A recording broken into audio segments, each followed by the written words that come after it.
আজ আমি বানাবো আলু দিয়ে এঁচোড়ের কষা। সেই জন্য প্রথমেই সিটি মেরে নিয়েছি 3খানা।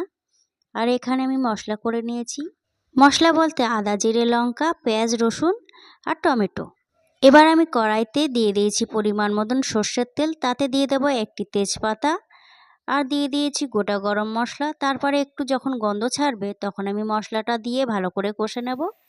তারপরে দিয়ে দেব একে একে স্বাদ মতো নুন, দিয়ে দেব হাফ চামচ হলুদ গুঁড়ো, 1 চামচ লঙ্কার গুঁড়ো, হাফ চামচ জিরে গুঁড়ো আর 1 চামচ ধনে গুঁড়ো। এবার আমি গুঁড়ো মশলাটা ভালো করে কষিয়ে নেব। তারপরে সিদ্ধ করে রাখা এঁচোড় আর আলুগুলো দিয়ে দেব। তারপরে আমি 7 থেকে 8 মিনিট আবারও ভালো করে কষে নেব। তারপরে দিয়ে দেব 1 কাপ জল। তারপর যখন ঝোলটা ফুটে আসবে তখন হাফ চামচ গরম মশলার গুঁড়ো দিয়ে দিলে রেডি আলু দিয়ে এঁচোড় কষা।